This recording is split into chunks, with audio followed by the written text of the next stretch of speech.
আশা করি তোমরা সবাই অনেক ভালো আছো। তোমাদের অষ্টম অধ্যায়ের শব্দের কথা, এই অধ্যায়ের কিছু পাঠ আমরা পূর্বে আলোচনা করেছিলাম। অর্থাৎ শব্দ কি, শব্দের উৎপত্তি কিভাবে হয়, শব্দ কিভাবে সঞ্চালিত হয় এক এক স্থান থেকে অন্য স্থানে, এই সকল বিষয় সম্পর্কে আমরা জেনেছিলাম। আবার শব্দের বেগও আমরা জেনেছিলাম যে বিভিন্ন মাধ্যমে শব্দের বেগ বিভিন্ন রকম হয়।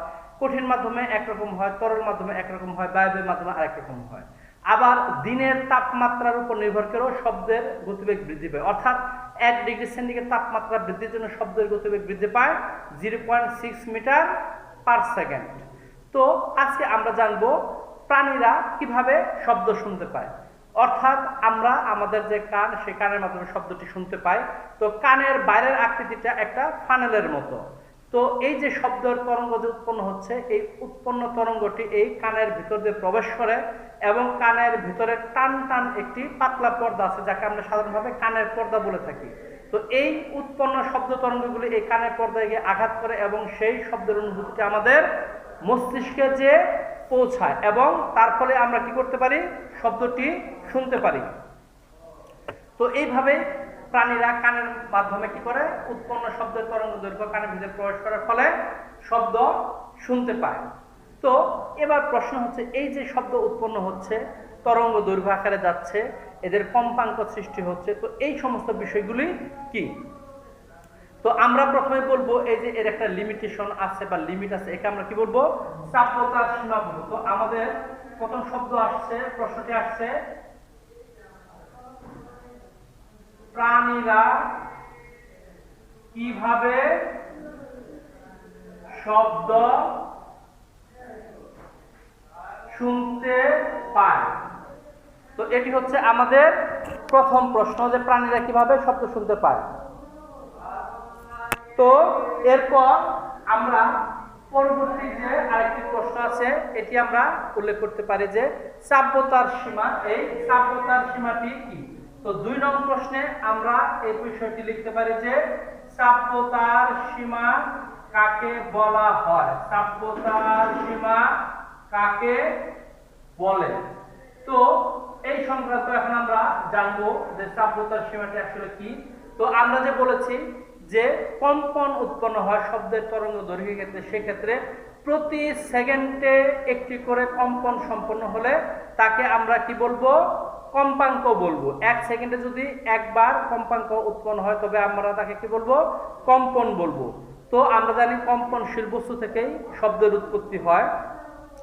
তো এই ক্ষেত্রে যদি 20টি কম্পনের কম শব্দ হয় তাহলে সেটি হবে কি, শ্রুতিপূর্ব শব্দ। তো আমরা 3 নম্বর প্রশ্ন লিখতে পারি, শ্রুতিপূর্ব শব্দ কি। তো এই যে 20টি কম্পনের কম যে শব্দগুলি হয় সেগুলি আমরা শুনতে পাই না, তাকে বলা হচ্ছে শ্রুতিপূর্ব শব্দ। আবার 20 থেকে 20,000 হার্জ পর্যন্ত যদি শব্দটি কম্পাঙ্ক হয় তাহলে সেটি আমরা শুনতে পাই। তার মানে সেটি হচ্ছে কি, শ্রাব্যতার সীমা। অর্থাৎ যে শব্দ 20 থেকে 20,000 হার্জ পর্যন্ত কম্পন সৃষ্টি করবে তাকে আমরা শ্রাব্যতার সীমা বলবো। তো 4 নম্বর প্রশ্নটি আসছে, আমরা কত বলেছি, 20 হার্জ, আবার বলেছি 20,000 হার্জ। এটি হচ্ছে আমাদের কি, শ্রাব্যতার সীমা। আর শ্রুতিপূর্ব শব্দটি কি, এটি হচ্ছে 20 হার্জের পূর্বে, অর্থাৎ এখান থেকে 1 থেকে 19 পর্যন্ত যে কম্পন হবে সেটি হচ্ছে শ্রুতিপূর্ব। তাহলে কি, 20,000 হার্জের পর থেকে যে শব্দগুলি হবে সেটি হচ্ছে কি, শ্রুতি উত্তর শব্দ।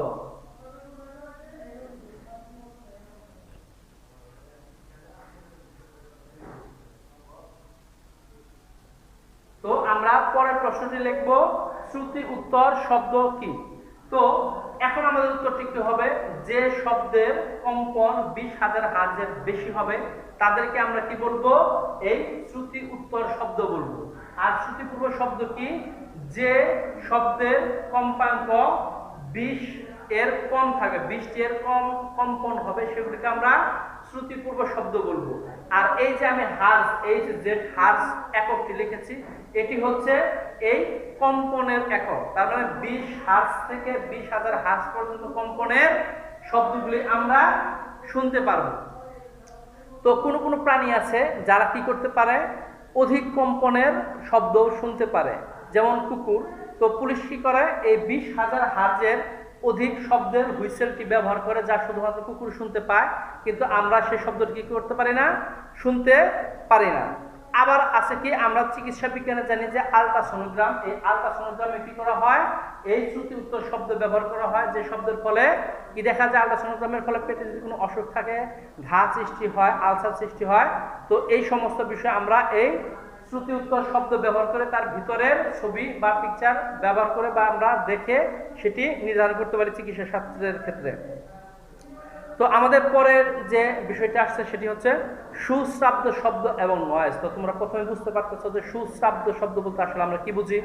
সুশ্রাব্দ শব্দ বলতে আমরা সেই সমস্ত শব্দকে বুঝি যা আনন্দদায়ক বা আমাদের শ্রুতি মধুর হবে, অর্থাৎ অনেক সুন্দর শব্দ, অর্থাৎ বাঁশির শব্দ, বেহেলার শব্দ, গিটারের শব্দ, ঢোলের শব্দ, অর্থাৎ মিউজিক যে সমস্ত শব্দগুলি আছে সেগুলিকে আমরা কি বলবো, সুশ্রাব্দ শব্দ বলবো। আর নয়েজ কোনগুলি, যে শব্দগুলি কর্কশ বা তীক্ষ্ণ, অর্থাৎ যে শব্দগুলি শুনলে আমাদের বেদনা হয় বা যন্ত্রণা সৃষ্টি হয় অথবা আমরা অসুস্থ হয়ে যাই, সেগুলি হচ্ছে কি নয়েজ। গুলমালের শব্দ, মানে কোনো গুলমাল সৃষ্টি হচ্ছে সেই যে শব্দ, সেটি হচ্ছে কি নয়েজের সাথে তুলনা করবো। আমরা যদি চক দ্বারা ব্ল্যাক বোর্ডে লিখি তাহলে যে কিচকিচ শব্দটি হয়, এই কিচকিচ শব্দটি কি হচ্ছে, নয়েজ হচ্ছে। আবার কি হয়, উচ্চ শব্দে যদি মাইক বাজানো হয় তো সেক্ষেত্রে কি হয়, নয়েজ সৃষ্টি হয়। আবার কিছু কিছু শব্দ আছে যেগুলোকে আমরা কি বলবো, শব্দ দূষণ হিসেবে তুলনা করব। আমরা বায়ু দূষণ, পানি দূষণ সম্পর্কে জানি, অর্থাৎ বায়ুতে যে সমস্ত উপাদান থাকার কথা তা না থেকে যদি তার অধিক অন্য খারাপ কোনো কিছু উপাদান থাকে তবে আমরা তাকে কি বলবো, বায়ু দূষণ বলবো।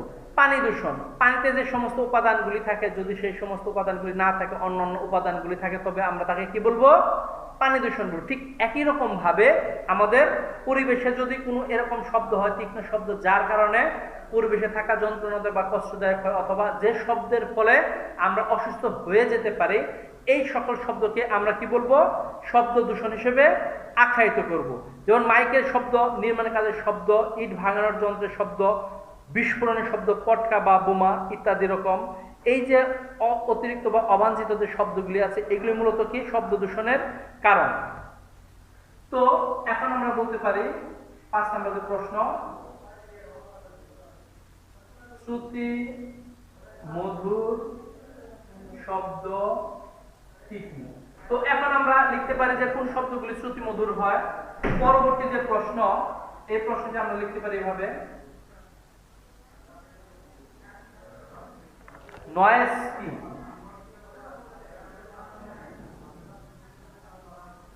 তো আমরা পরের যে প্রশ্নটি লিখতে পারি সেটি হচ্ছে কি, নয়েজ কি। তার মানে যে শব্দের ফলে আমাদের শব্দ দূষণ সৃষ্টি হবে তাদেরকে আমরা কি বলবো, সাধারণত নয়েজ বলবো। আর আমাদের প্রশ্ন আসতে পারে,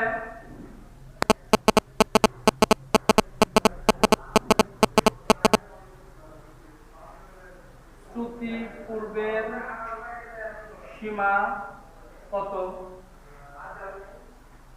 আর আসতে পারে আমাদের শ্রুতি উত্তর শব্দের সীমা কত। আসতে পারে শব্দ দূষণ কি, শব্দ দূষণ কি, এই প্রশ্নটি আসতে পারে। তো এখন আমাদের যে পরবর্তী প্রশ্নটি আসবে সেটি হচ্ছে শব্দ দূষণ কিভাবে রোধ করা যায়। তো আমরা এই শব্দ দূষণগুলি কিভাবে রোধ করতে পারি। শব্দ দূষণ কিভাবে রোধ করা যায়, অর্থাৎ যে সমস্ত শব্দের কারণে শব্দ দূষণ সৃষ্টি হবে সেই সমস্ত শব্দগুলি যদি আমরা সৃষ্টি না করি তাহলে শব্দ দূষণ রোধ হবে। যেমন নয় সৃষ্টিকারী সব শব্দ কিছুকে এলাকার বাইরে রাখতে হবে। নয় সৃষ্টিকারী কোনো কলকারখানা আবাসিক এলাকায় স্থাপন করা যাবে না, অর্থাৎ যে সমস্ত স্থানে লোকজনের ঘনবসতি আছে সে সমস্ত স্থানে কলকারখানা নির্মাণ করা যাবে না। যানবাহনের হর্ন যতটা সম্ভব কম বাজাতে হবে। রেডিও টেলিভিশন ও অন্যান্য বাদ্যযন্ত্র উচ্চ শব্দে বাজানো যাবে না। রাস্তার চারপাশে ঘরবাড়ির চারিদিকে গাছপালা লাগাতে হবে যাতে ঘর বাড়িতে শব্দ কম পৌঁছায়। তো এই ধরনের পদক্ষেপগুলি যদি আমরা গ্রহণ করি তাহলে শব্দ দূষণকে আমরা কি করতে পারবো? রোধ করতে পারবো। তো এবার আমাদের পরবর্তী যে টপিকটা আছে সেটি হচ্ছে শব্দ সৃষ্টিকারী যন্ত্রসমূহ। আমি ইতিপূর্বে বলেছিলাম ঢোল, গিটার, বেহেলা, একতারা, দোতারা ইত্যাদি যে আমাদের শব্দ সৃষ্টিকারী যন্ত্রগুলি আছে, তো এই যন্ত্রগুলি থেকে সাধারণত কম্পনের ফলে কি হয়?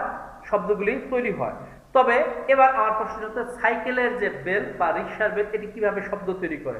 তো আমাদের রিক্সার বেল উপরে একটি ধাতবের পাত থাকে এবং ভিতরে আরেকটি ধাতুর তৈরি একটি পদার্থ থাকে, যার ফলে আঘাত করার ফলে কি হয়? সেখানে কম্পন সৃষ্টি হয়। আর এই কম্পন সৃষ্টি হওয়ার ফলে আমরা কি করতে পাই? এই শব্দটি শুনতে পাই।